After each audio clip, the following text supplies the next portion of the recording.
control.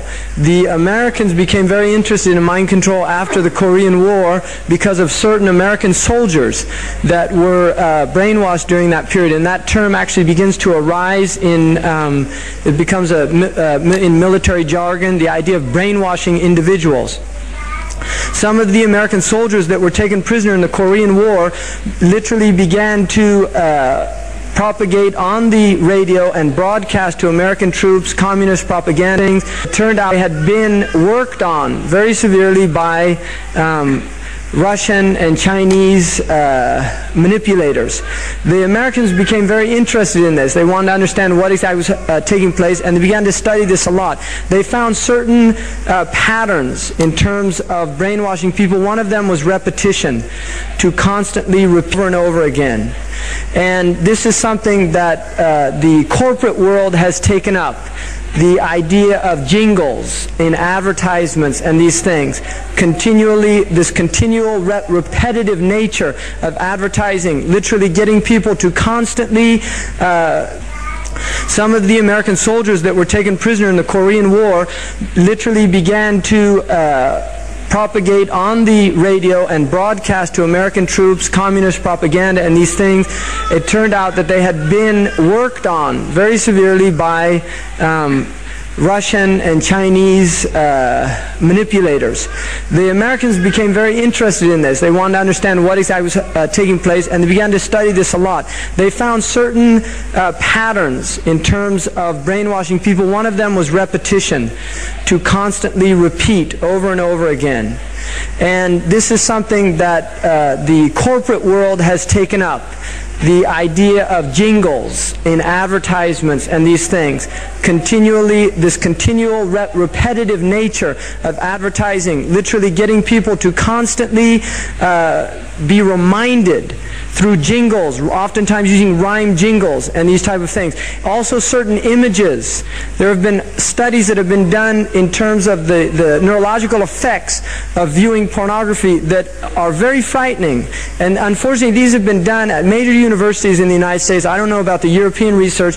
The studies that have been done in Stanford indicate some very frightening results of people that watch pornography. The effects that it has not only on behavior, what is termed cognitive dissonance, and the actual attitudinal changes that take place in order for a self to maintain integrity after being exposed to this constant sensual bombardment. So this is all part of this. Now Hollywood plays a very important role in this, and we can see the marriage between the political and the media aspects, especially in the United States.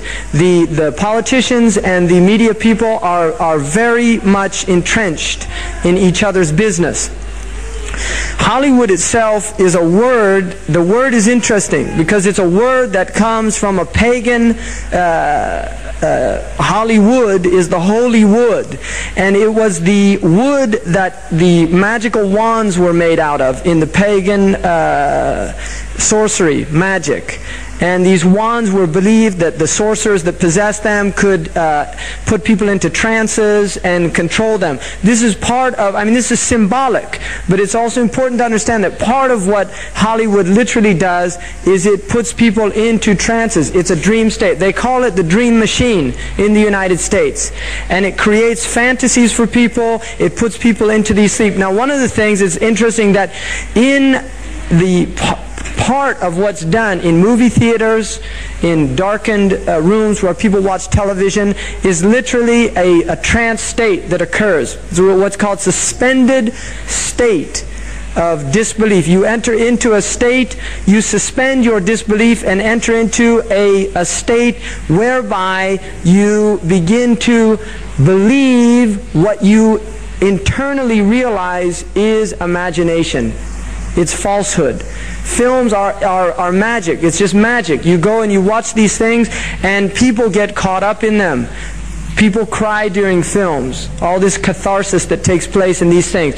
Many of the films, and this is an important element in the control mechanism is literally to allow people to go and have certain type of catharsis as a purging experience, which Aristotle talks about the necessary element. One of the necessary elements of tragedy is to create this cathartic experience. And this is why a lot of the films, especially also news and things like this is why news is very important in this culture. Everybody watches the news, they have this tragic, cathartic experience of watching the tragedies of others and then feeling safe and complacent in their own experience of this suspended state of illusory well-being. So these are very intricate and sophisticated methods. Now I think it's dangerous, although there are elements, there's concerted efforts that take place, there's also a lot of people that have similar worldviews that aren't necessarily working together in concerted efforts.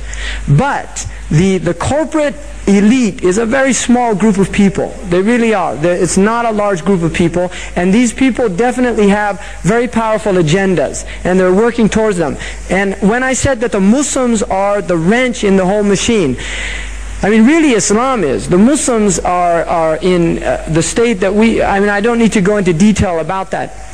But these people recognize the potential threat of Islam. Brzezinski, who was the National Security Advisor to Carter during the Carter period, has written a book called Out of Control.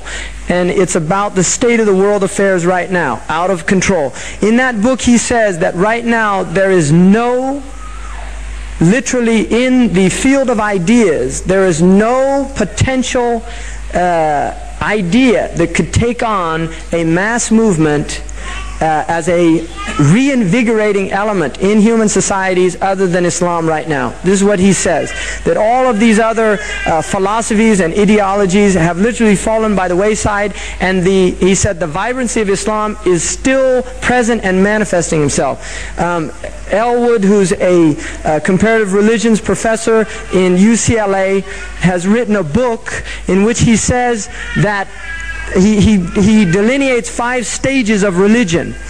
The first stage he calls the apostolic stage, of the followers who spread the religion of the prophet or the founder of the religion, and then it moves into what he called the imperial stage, and then and this is when the army, the military aspect of religious conquest and these type things, and then he said it moves into what he called the devotional stage, where they move away from their military conquests, have been stabilized, solidified, and they begin to move into art and spiritual art and these type of things. And then it moves into what's called the Reformation stage, whereby the religious tradition, whatever it is, whether it's Christianity or something, begin to reassess the situation that they're in and recognize the gross deviations that they've made from whatever their traditions were. And the final stage is what he calls the folkloric stage or the superstitious stage, when the religion is literally reduced to a meaningless